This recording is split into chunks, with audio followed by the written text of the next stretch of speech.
to The Black Table on the Black Star Network. This is our weekly hour, devoted to exploring ideas and subjects of special importance to people of African descent and others fighting to build a better society. So today we're going to take up not only the subject of the United States Supreme Court and U.S. society more generally, but we're going to take that subject up through the prism of someone who needs no introduction to many in the domestic U.S. audience, and that is Clarence Thomas, the Enigma of Clarence Thomas, in fact. And what is Clarence Thomas about? Who is he? Where did he come from? And how are his opinions increasingly shaping the direction not only of the United States Supreme Court, but perhaps even of the larger polity? And to help us with that, in fact, to lead us in that conversation today, is Professor Corey Robin. Professor Robin has written a remarkable book entitled The Enigma of Clarence Thomas. And I encourage everyone to get this book, to digest this book, and as you're reading it, to refer back to conversations that Professor Robin has had widely, including the one we're going to have today. He's a distinguished professor of political science at Brooklyn College and the City University of New York Graduate Center. He's the author of a number of works, including several books, probably more widely known, his book, Fear, The History of a Political Idea, and his book, The Reactionary Mind, Conservatism, from Edmund Burke to Sarah Palin. He's won a number of awards. He's studied, taught, and published across the range of political theorists, from Hobbes and Montesquieu to Arendt and Hayek and so many others, Tocqueville. And in this book, he adds Du Bois, Frederick Douglass, Martin Robeson Delaney, and so many others, including contemporary scholars like Cedric Johnson, the Fields Sisters, and so many others. He's won a number of awards from the American Political Science Association. He's been a fellow, among others. He's been a fellow at the Russell Sage Foundation, the American Council of Learned Societies, and the Princeton Center for Human Values. Without further ado, I'm sure he probably would have said keep all that short, but it's important to know who we're in conversation with today. Joining us at the Black Table today is Professor Corey Robin. Welcome, Prof. Thank you very much. Really happy to be here. Yeah, the pleasure is ours. Pleasure is ours, brother. We really have been anticipating this conversation for quite some time.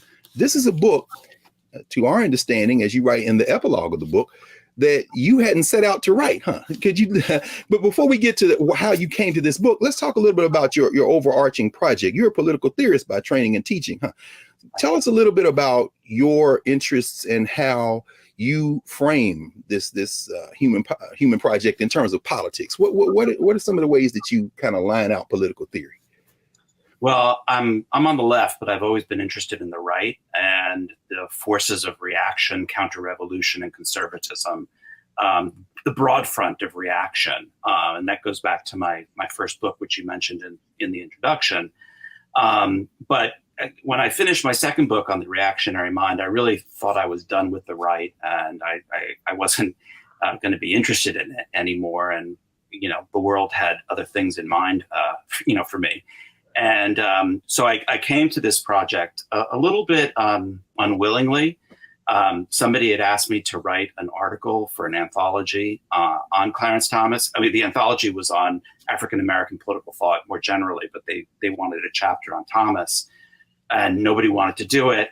So I I sort of got stuck with it. And like I said, I wasn't into it because I wasn't really interested in the right anymore. But once I started reading about this guy, about whom I think I had most of the usual stereotypes that people have about Clarence Thomas, it really broke things open for me. And I felt like there was a much bigger story here that had to be told. And that's how I came to the book. Wow. I mean, I tell you, man, and I say this, and I bought the book shortly after it came out.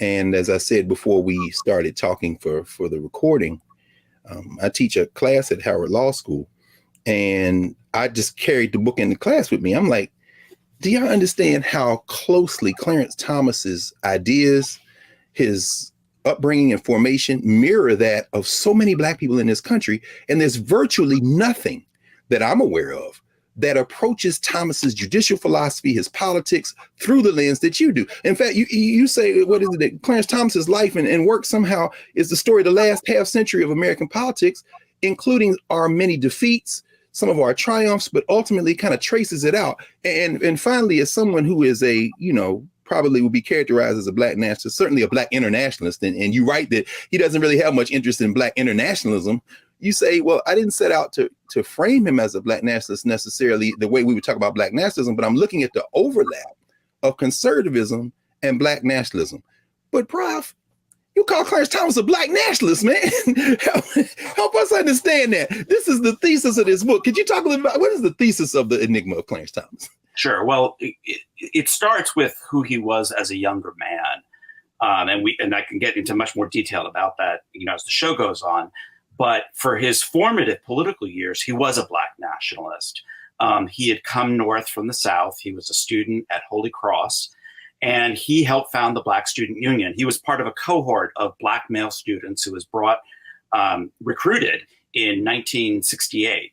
And he helped form the Black Student Union, as I said, and they had a manifesto that he was the secretary treasurer. And if you look at the principles of that manifesto and the principles by which these guys acted, and they were guys because it was still an all-male college, they were very much in concert with a lot of the Black nationalist tenets of the late 1960s and the early 1970s. Very hostile to certain kind of integrationist ideas, very much in favor of Black separatism, very much uplift the race kind of philosophy, and they saw themselves as, and Thomas in particular saw himself as a race man, as very much believing that the fate of Black people depended upon Black men. And so, one of his formative influences was Malcolm X. He memorized all the speeches, not all the speeches, but many of the speeches of Malcolm X by listening to them on records. That's how people used to pass those around back in the day. Was just very much steeped in that philosophy, also quite confrontational. He led the big student walkout in his junior year against General Electric because of their recruiting practices. So it was a real part of his formation. And the important thing to say about all this is, as he moves to the right in the mid 1970s, what's interesting is how little of this earlier formation he gives up. People have noticed along the way that he was once a Black nationalist as a student, but the assumption was, well, he moved to the right and then junked it all. And what I found, that's what makes this a story, is how little of that he gave up. And so that's the real thesis of the story is this marriage, as you say, between kind of Black conservatism and Black nationalism. And thank you, Prof. And particularly for our younger folks and our students out there, including law students, law professors, and others, you are building your analysis with a methodology that had you engage the entire arc of his judicial opinions, huh? I mean, what'd you say, by 2018, he's over 700. You and your assistants, y'all actually went through all of his stuff? Yeah, and I should say these opinions are long. They are not short. He's known for writing sometimes 100, 200-page long opinions. And what's fascinating about him is how steep they are in Black history. Not all of them, obviously, but quite many of the significant ones. And steeped in Du Bois and steeped in Frederick Douglass, steeped in the historiography of Black history, the story of Reconstruction. He cites extensively from Herbert Aptheker, who was a white historian, but a member of the Communist Party, the pioneering historian of slave rebellions. So it is not just, little things he dabbles on here and there. It really drives a lot of the jurisprudence, and it's all there on paper for people to read. That is remarkable. I mean, and as we said, you divided it out into a kind of 3-movement story, race being the first 3 chapters, and then you pick up chapters 4 through 6 in capitalism, and then end up the last 3 chapters in constitutionalism. But it's fascinating to the point you're raising and that you wrote about in chapter 5, for him to go so deeply into civil forfeiture and actually stand against it. One of the few things he does stand against in terms of the power of the state, but to cite extensively Eric Foner and Reconstruction, even more so than Ruth Bader Ginsburg, who ends up on the other side of it. I mean, I think people don't, as you say, this is really going to be a revelation for folk who think that he changed. He didn't change that much. I mean, and when you cite, for example, some of his influences, including Louis Farrakhan, the fact that he was a big fan of and is a big fan of Spike Lee movies. I mean, I think some people are going to be shocked by this problem. I certainly was, when I found this all out, and it's really, really, really interesting. I mean, you talked about the civil forfeiture stuff, but also, with the takings clause, which is a provision of the Fifth Amendment about the taking of property, and what's fascinating there, he has a big case coming out of New Haven, and he talks about urban renewal is black renewal, which was a kind of urban renewal is black removal, yes, which was a big slogan and motif. That's right. In the Black community, James Baldwin made it very famous in an interview he gave with Kenneth Clark. And, this is just kind of part of his language and the idiom in which he speaks. So, again, it's very deep with him. And the real question, that I think for readers and listeners and citizens to grapple with is, there have been conservative Black nationalists before. That's hardly a discovery of this book. And, scholars know about this. I think in popular imagination, it gets short shrift, but, that's not an unknown thing. We have not had a conservative Black nationalist Supreme Court justice before. That's right. And that's the story that I think we really have to come to terms with, because I think it alters our understanding of the Constitution. It alters our understanding of African American history and its relationship with white supremacy and these white supremacist institutions. I call the book The Enigma of Clarence Thomas, because that is the big enigma, is how did somebody like this end up, and the cover shows this, in this very white institution. That's right. That's right. Well, Prof, we're going to pause here for a moment, and when we come back, we're going to continue this conversation with Professor Corey Robin, author of The Enigma of Clarence Thomas. Back in a moment here on the Black Star Network.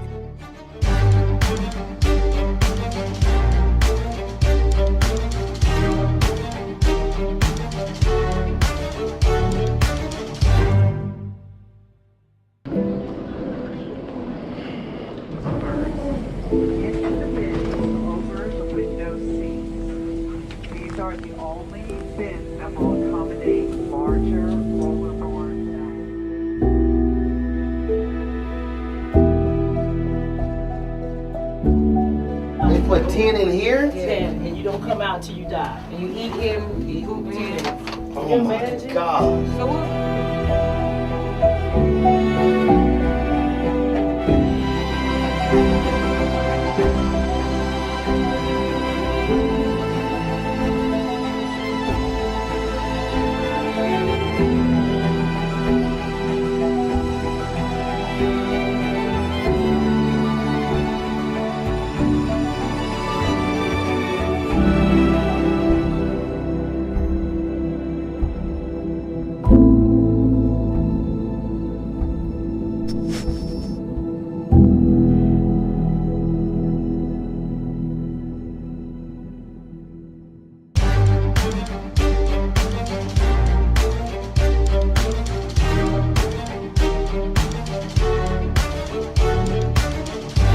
Welcome back to the Black Table here on the Black Star Network. I'm your host, Greg Carr, joined today by Professor Corey Robin, the author of The Enigma of Clarence Thomas.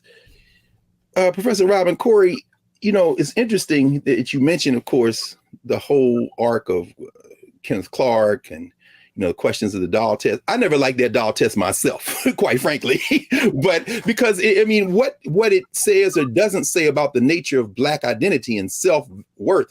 You explore Clarence Thomas's formative years and his early professional arc, and you trace out the theme of stigma. Yeah. You trace out this theme of self-respect. I mean, how much of that thinking and that upbringing goes into his judicial philosophy in your mind? I think it's really important. I mean, I think it's both the terror and the power of his ideas of race, and also, frankly, the limitations of his idea of race and racism, because it is very much focused on stigma. That is, from a very early age. I mean, and it actually starts within the Black community. Yes. Clarence Thomas was born in Pinpoint, which is a very poor town on the coast of the Atlantic in Georgia, not far from Savannah. And when he's about 5 or 6 years old, he moves to Savannah, where he's to move in with his grandfather, who's a kind of, I mean, you would say today middle class, except, you know, was not from a middle class background himself, was very working class. But nevertheless, he owned his own fuel delivery company. He owned some property. But the thing about Thomas was, when he goes to school, is he's much darker than other Black students. Okay. And this is, you know, by his own memory, this is his first real confrontation with the color line, is colorism. Well, Corey, I almost hesitate to say this, but again, this is a Black Table. We're being candid. At 57 years old, I am old enough to remember when in elementary school, it was an insult for a quote unquote lighter skinned Black child to talk to a Black one and call them ABC. I remember America's Blackest Child. And so Clarence Thomas does too, a generation before us, but yeah. Absolutely. I mean, and that is what, as you say, that is what he was called. You know, later when he's at a school and he goes to sleep, you know, they say you can't find Clarence, you know, because the lights are out. I mean, it's a very, you know, wounding, painful experience for him. And he doesn't forget it.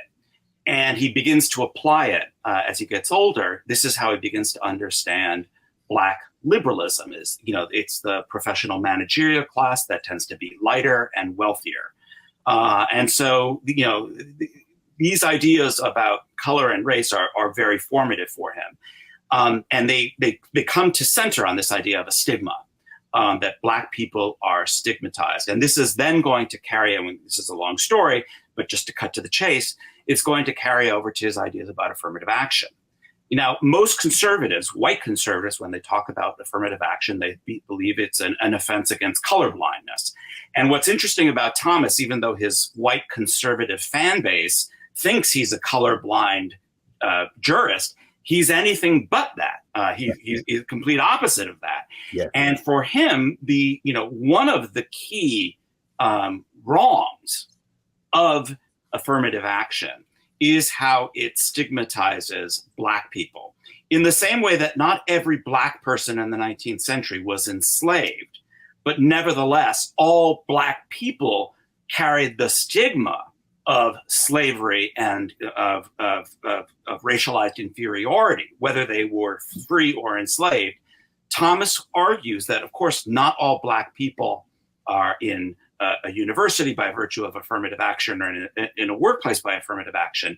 Nevertheless, because of racism, they will carry that stigma that they got there. And it's not just a stigma of inferiority, it's a stigma of that you could only get where you got to by virtue of white benevolence. Yes. And this is, you know, very important for his ideas about racial uplift and the centrality of Black self-help, that affirmative action is an ideological story that persists with this, this notion that Black people can only get to where they get to, if they get anywhere, yes, by virtue of white help. Yes. And of course, as you say, on the other side, dignity is so important to him, not just individually, but collectively, although that collective sense of dignity doesn't translate into collective political action, as you line out in terms of voting rights, which is fascinating. And you get into that second movement when you start dealing with capitalism. In fact, let's walk across that bridge a little bit. It was interesting that you line out an opinion where he compares the set aside, the affirmative action kind of concept in the US to apartheid in South Africa. He says neither one is good. I mean, there's something compelling about the idea that if once you accept the rules, you just got to beat these people at their own game. But there's an animation when it comes into the second movement, capitalism, where you kind of, in chapter 4, you begin to talk about Thomas Sowell. Yeah. And I think about the fact, of course, Thomas Sowell started out at Howard, and he writes about that in his memoir, and Sterling Brown and others are like, well, go test yourself against these other folks. You know, what does Clarence Thomas, what would you think Clarence Thomas would have to say to Black folk who say, well, we need these programs? I mean, Clarence Thomas, does he think that perhaps this enfeebles the Black population to kind of rely on these kind of programs? Yeah, very much so. I mean, I'm skipping to the third part of the book, but just Please. again, quickly, Thomas believes that the whole apparatus of modern welfare state liberalism, whether it be, the welfare state itself, voting rights, and other, the sort of the cultural revolution of the 1960s, the sexual revolution, that all of these things have crippled the Black community, and in particular, Black men. Now, Thomas has a very patriarchal vision of racial progress and of racial identification. I should say he's not really alone in this. No. He really, he says it well into this time in the Reagan administration in the mid-1980s in a speech he gives in Savannah at a Black college in HBCU.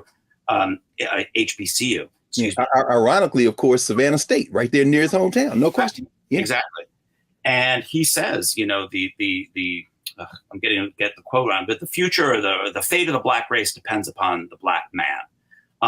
And this is not in his, young undergraduate days. This is when he's, a member of, the head of the EEOC in the Reagan administration. And so this is, for him, all of these liberal programs have weakened Black men.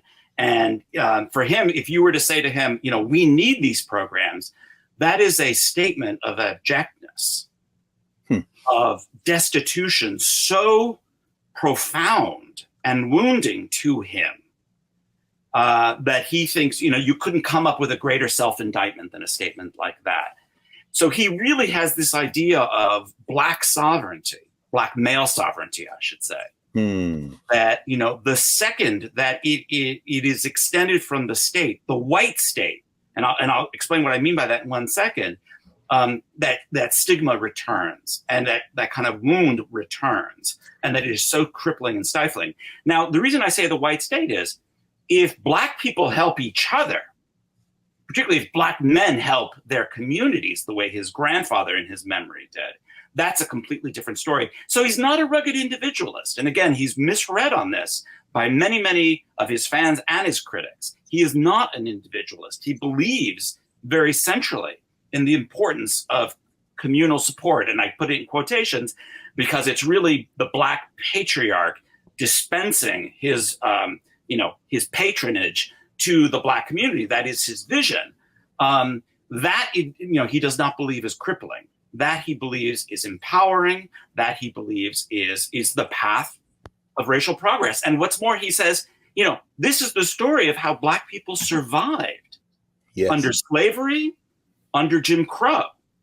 And it's interesting because I think a lot of the Black academic left, uses that word of survival, persistence, the sort of the Black melancholic left.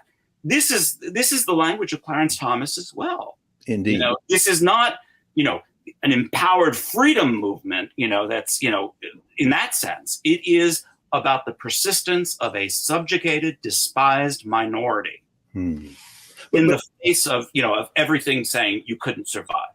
It's interesting, Corey, because while that is the language of a lot of the Black left and the Black academic left and kind of professional managerial class, for Clarence Thomas, that perhaps would be viewed, as you kind of describe, as a top-down philosophy. He's coming from the bottom up, so to speak.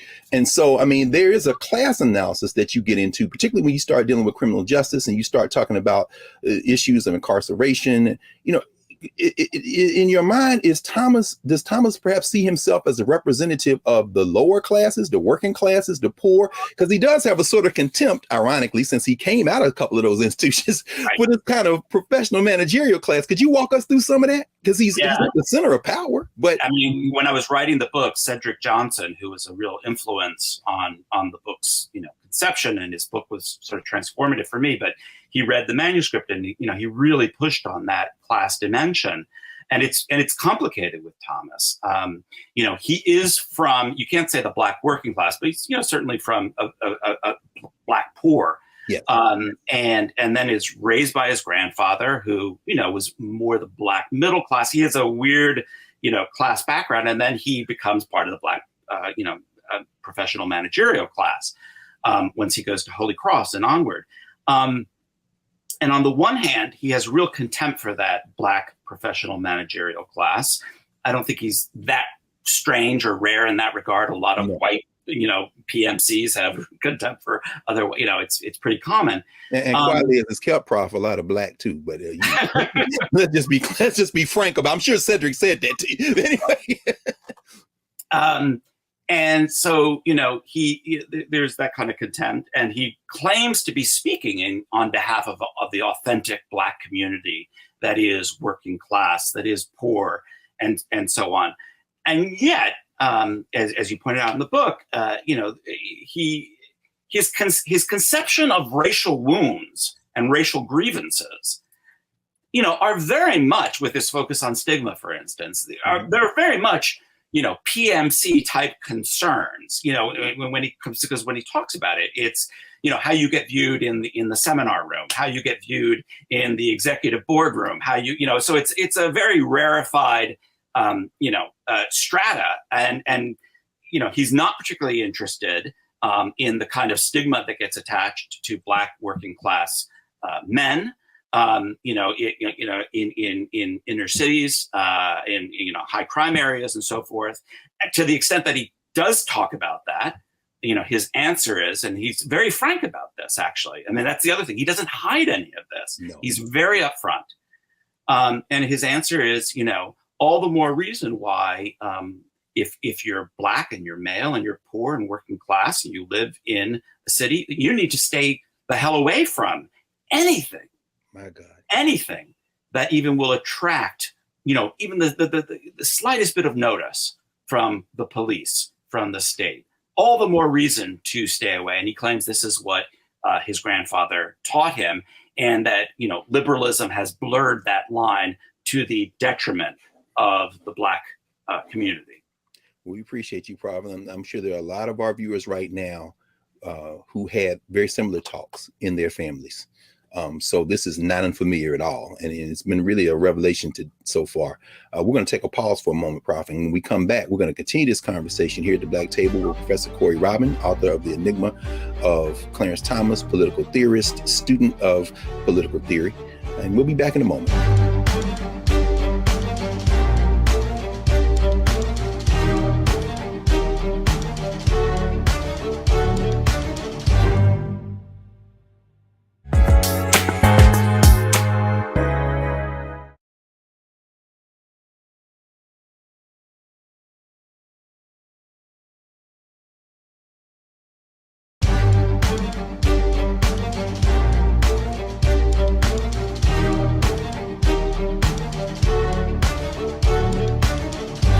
Welcome back to the Black Table here on the Black Star Network. I'm your host, Greg Carr, with Professor Corey Robin.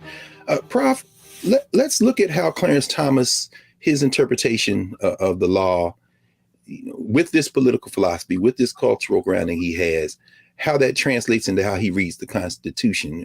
You write about how at his confirmation, well, first of all, you write about how he never aspired to be on the bench in the first place. And that's fascinating. I mean, maybe say a few words about that when he makes the transition from EEOC to the bench.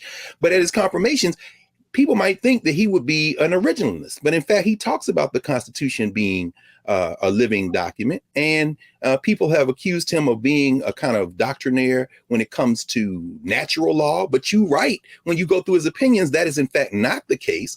And so if he sees Black people as being able to pull ourselves up by our bootstraps, so to speak, why doesn't that translate, for example, in his assessment of voting rights and Constitution protections? Why doesn't that translate into a philosophy of collective Black political action? Why is he so hard on Black folk when race seems to be a factor in enhancing Black political power instead of the opposite?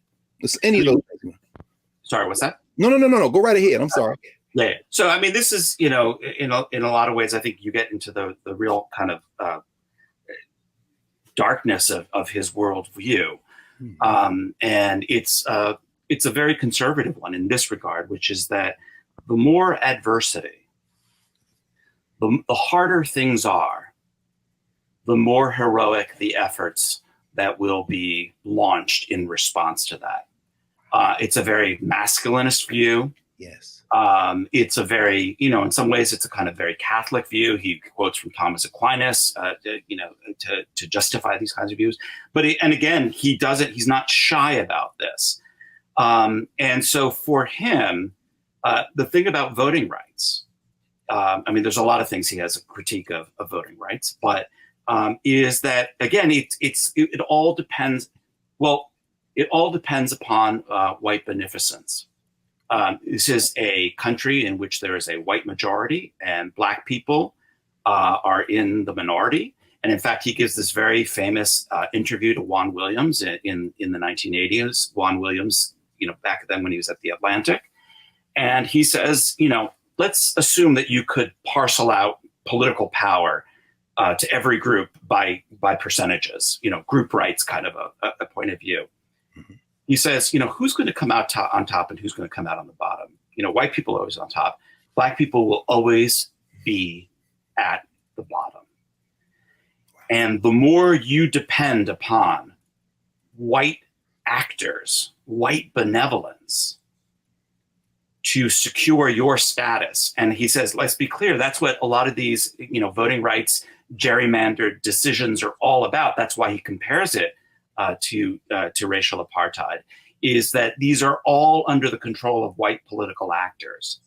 And that which is given to you and which you depend on as a gift can and will be taken away. Corey, that sounds remarkably close to, not the same as, but it certainly overlaps with somebody who you say Clarence Thomas actually gives favorable reviews to, and that's Derek Bell. Yeah. Yeah. I mean, in 1987, 88, he reviews one of Bell's books in the Wall Street Journal, and it's a remarkably sympathetic view. It's also very, similar to what Marcus Garvey said about the vote. Absolutely. It's that the state, the political, because it is necessarily, by definition, especially in a democracy, it is the sphere of the white majority. Black people will always, come out on the bottom and can't depend upon it, and therefore should turn to a different sphere altogether. They should give up on politics, not just voting, but protest politics, social movements, community organizing, the whole panoply of Black politics. They should give up on. And so again, people read these opinions about, on voting rights. He has not been shy about this. No. And one of the frustrations I have is that, people think that Clarence Thomas, if he says anything that sounds Black nationalist or he quotes Malcolm X, he's somehow lying. This is a guy who's willing to say some of the most horrific things. Yeah. He's not shy about it at all. So why would he want to dress it up in any way? It doesn't really, add up. But he's just, like I said, very, very forthright on the question about voting rights and about politics. And I call this white state black market, this part of the book. And that is why he really turns to the market and has, I think, a completely absurd idea about capitalism and its separations, but again, not unprecedented. I was really influenced in some of the revisionist historiography on Black Power movements in the late 60s and early 1970s. A lot of them are experimenting with Black capitalism. Oh, it's no question about it. So he's not that far off from that whole milieu. And of course, the Nixon administration very cynically uses. That's right. They take out ads. Black power. Capitalism is Black power. That's right. So it's a very murky time in the late 60s, early 70s. Really after 1968, which was the high point of Black success and Black political protest. When people are engaging in these experiments, and just Thomas, he's like any ideologue. He just takes that idea and he runs with it all the way right to the end. Well, let's talk about that some. Corey, so if the market then is the answer, if capitalism is the answer, or at least a step in that direction of an answer of Black power and Black self-empowerment, then why does he come out where he does on questions like, for example, disparate impact cases? And why does he not, even in terms of the relationship between speech and money, is he so laissez-faire when it comes to these kind of corporate interests, when folks on the other side would say they're putting their thumb on the scale, Clarence, the state has to intervene. Could you walk us through some of that? If the market is the answer, how does he come down on some of these issues the way he does? Yeah, I mean, this is where I think the more, libertarian or, conservative part of him, he really, kicks in. Let's take a step back first. Yes. I think, first of all, I think he thinks of the economy not as the way he thinks of the state. It's not a completely cohesive, unitary thing. It has niches in it, and it has spaces. So you look at something like black hairdressers. He looks at all these niches that African Americans over the years have filled and have accumulated some kind of wealth and capital. And he said, and again, this is a very autobiographical story for him. This is the story of his grandfather. Black people weren't being getting oil, fuel. And so his grandfather started off by just delivering wood and filled a niche. And he really thinks that is the way that capitalism works. And it's also very Booker T. Washington, very Isaiah Montgomery, very Marcus Garvey, as you say. Even as ironically, Washington is kind of surreptitiously funding challenges to Jim Crow laws in the South. His public face, this is very consistent, as you say. I mean, and still resonates in a lot of corners of the Black community today. Absolutely. And this is the circles in which he's traveling in the 1970s and the early 1980s. Other Black conservatives are really, making these kinds of arguments. And they've been sort of forgotten by there was a time in which those arguments got a lot of attention in the mainstream media and the white media. And it's all been kind of overshadowed over the years by a lot of other developments. But, these were really, front and center. I remember in high school, Black conservatives, it was really a kind of, the Reagan administration had a lot invested in, making sure people saw themselves connected with this. And ironically, in Black nationalist communities at that same time, whether it be Floyd McKissick and those guys in North Carolina with Soul City, we talked with Adolph Reed a few weeks ago about that, whether it be the Black nationalists, whether it be Ocean Hill, Brownsville, and Brooklyn in the East, the African-centered education movement, it wasn't just the Black conservatives who politically were seen as being aligned with Reagan and Meese and the big meeting they had in 1980, what was it, Claremont somewhere? No, it was also the Pan-Africanists and the Black nationalists. So it gets real messy. This is why your book is so important. Well, James Foreman's book, James Foreman Jr., Locking Up Our Own, really goes into this as well on criminal justice issues. And, he says it's not just that African Americans in Washington, D.C., are really pushing for some tough on crime stuff. Many of the most vocal, voices on behalf of that are, as you say, kind of Black nationalist, Pan-Africanist voices. So this is a whole milieu that sees, the function of the state. And Thomas, I should say on that particular issue is even more out there than a lot of other Black conservatives. They're supporting things like enterprise zones. Remember that was the big thing in the 80s. Absolutely. And he says, the first thing you got to deal with is crime. You cannot have a Black entrepreneurial class. You can't, have a Black market, as it were. Unless you've got crime under control. And if you look at some of his crime decisions, what's fascinating about them on the court, who are the victims of those decisions? It's oftentimes Black participants in the market, women, grandmothers who can't go to the corner store because there are gangs on the street, home sales that are not happening in the Black community because crime rates are high. He's got a very clear sense of the connection between harsh criminal justice, the penal state, and the Black market. That the penal state creates Black market actors. And, again, people say, well, how could you be a Black nationalist and, support a harsh penal state? Again, as we've just been discussing, that's not unprecedented, number one, but he has an analysis of this. That's right. This is how you create particularly Black male market actors. People who are going to be entrepreneurs, who are going to, create wealth in their communities, but they can't do it without that punishing hand, that harsh, punitive hand. And in a way, if you were to say to him, but that state is racist, I think in his, bleakest, most honest moments, what he would say is the more racist, the better. Wow. That almost sounds like Lenin, man. In other words, you got to heighten the contradictions until this. I said, he's an ideologue. He takes an idea and carries it all the way through. And so, again, if you get nothing from this book, this is not somebody who you can dismiss as a hypocrite or, as just kind of stupid or contradictory. That's right. Just sit with that contradiction for a second. Don't just say that's a sign of a small mind. Ask yourself in good left radical fashion, what does the contradiction reveal? How is it that one can make sense, a unity of that?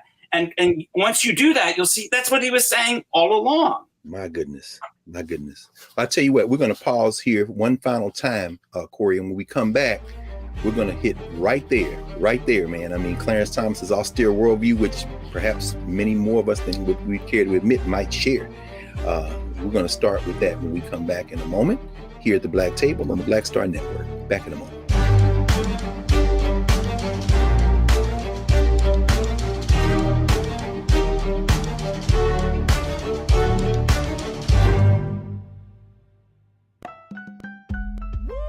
We're all impacted by the culture, whether we know it or not. From politics to music and entertainment, it's a huge part of our lives, and we're going to talk about it every day right here on The Culture with me, Faraji Muhammad, only on the Black Star Network.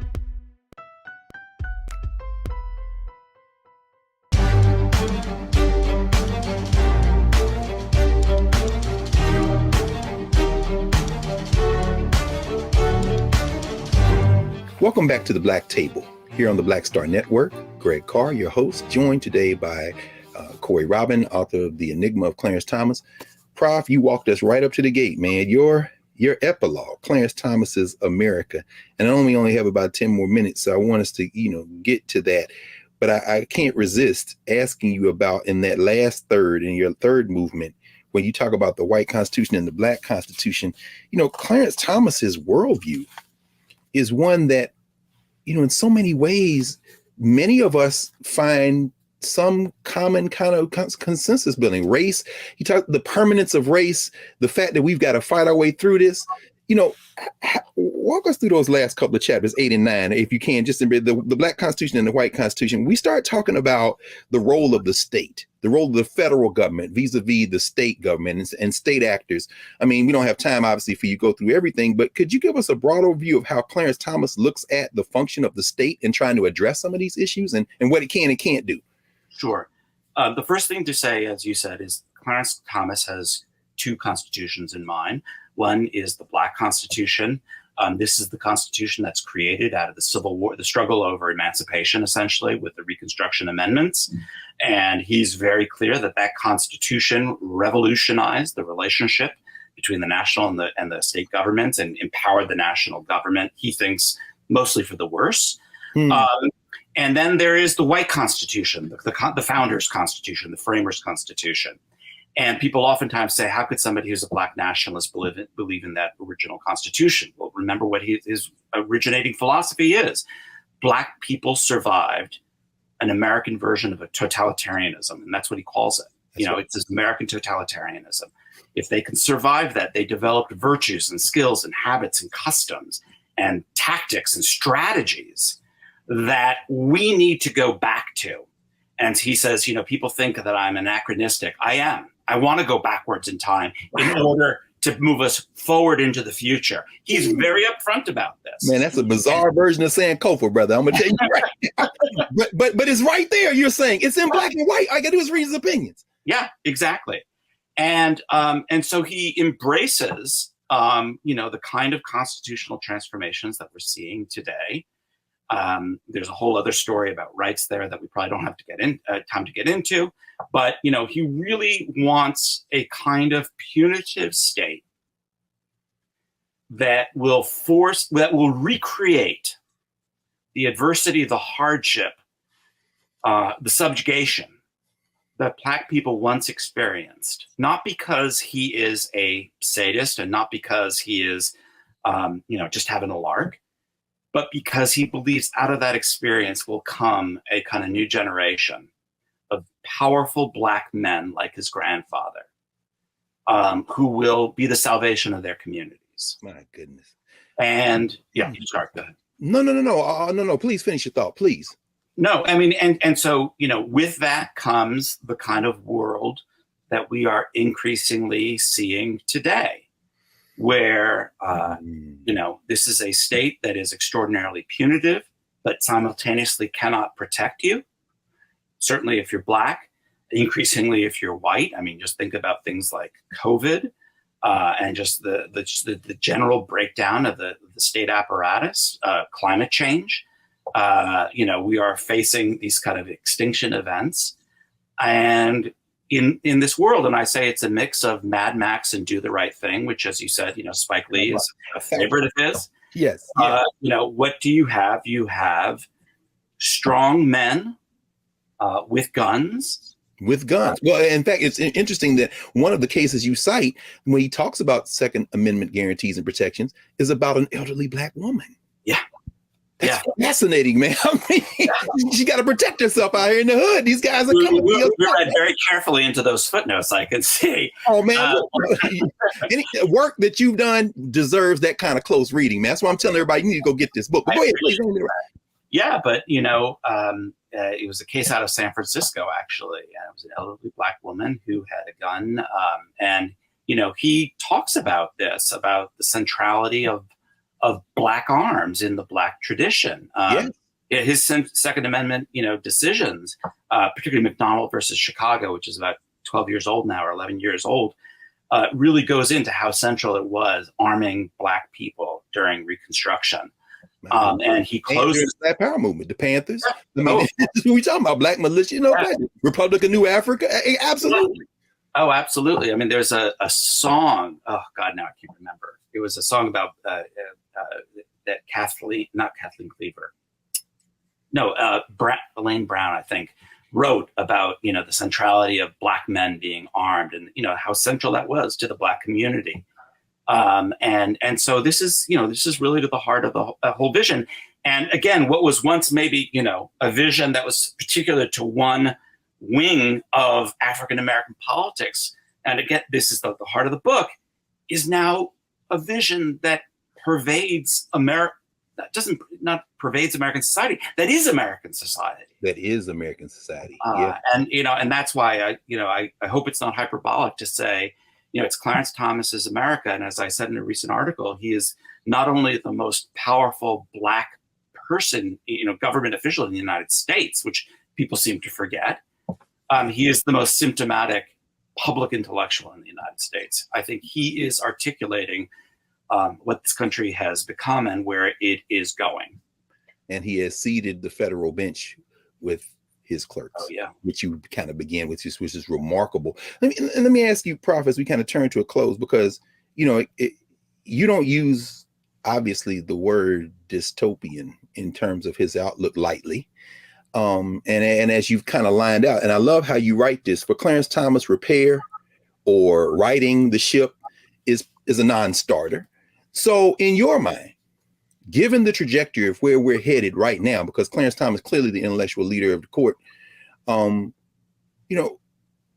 do we just begin again? I mean, what are the prospects for you, having done this close reading against the context of your whole arc of intellectual work and teaching? What are the possibilities in a country where this kind of ideology is ascendant? Yeah, I think the first thing we have to remember is we have to start is that Clarence Thomas didn't come from nowhere. He came from somewhere, not just literally, but metaphorically. And that there is a reason why this point of view has become ascendant. And it's not because Republicans are crazy, and it's not because they're stupid. And it's not even just because they are white supremacists. Yes, sir. What it comes out of, I believe, is the defeat of the Black freedom movement in its political phase. And I take the politics of Black freedom and the politics of the left very seriously, that if you do not believe you can transform society through political means, and I define that broadly, whether it's voting, whether it's social movements, whether it's radical politics, in the broadest sense, if you have given up on that idea, if you believe that, melancholy and defeat is the past, present, and future, I think it's very hard not to end up on the train of Clarence Thomas. And so where do we start is by confronting that, not just the ideology of defeat, but the reality of defeat. And then try to restore some belief in the possibilities of politics, again, broadly defined. Well, I think we all, I'm sure everybody watching this would join me in thanking you for undertaking this work, which you hadn't set out to do, but which kind of extends your previous work. And I'll ask you one final question. What you working on, man? I know you have a few projects that I read about that you're working on. What's next? What's next, Professor Robin? I'm trying to write a book about intellectuals and capitalism, basically, how people have thought about capitalism since the 18th century through today. So a little less presentist, obviously has, some implications for today, but a little bit going back to history.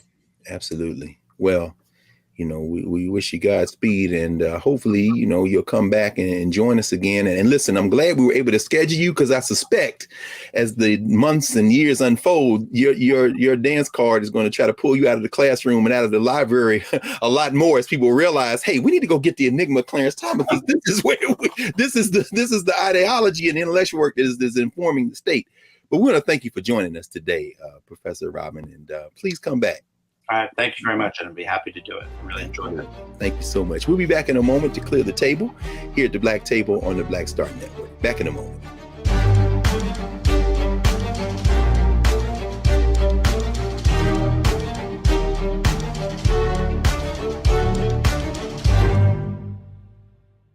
Hi, I'm Dr. Jackie Hood Martin, and I have a question for you. Ever feel as if your life is teetering and the weight and pressure of the world is consistently on your shoulders? Well, let me tell you, living a balanced life isn't easy. Join me each Tuesday on Black Star Network for A Balanced Life with Dr. Jackie. We'll laugh together, cry together, pull ourselves together, and cheer each other on. So join me for new shows each Tuesday on Black Star Network, A Balanced Life with Dr. Jackie.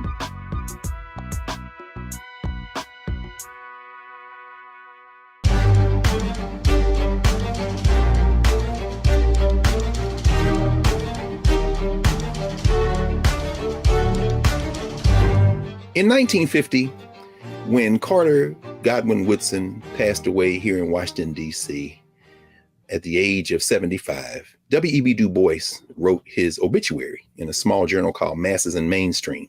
You heard Professor Robin mention Herbert Aptheker, who you would think would be the last person that Clarence Thomas would cite, the Marxist historian, but that was a journal that Herbert Aptheker actually published in as well. And this is what W.B. Du Bois said about Carter G. Woodson. He said, the life of Carter G. Woodson shows what race prejudice can do to a human soul and what it is powerless to prevent.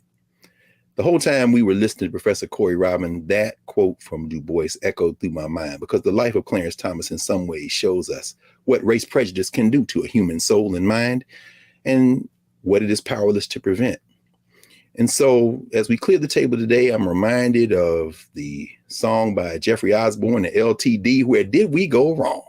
If we got to start again, then perhaps, as Jeffrey Osborne reminds us, it doesn't matter who is right or wrong. Doesn't matter who's to blame. We both have to swallow our pride and make this love strong. If you take love out and put country in, maybe we got a shot. Or maybe Clarence Thomas may be on to something. Either way, we got a front row seat to see what happens next. Join us next week here at the Black Table and support the Black Star Network. We'll see you next week.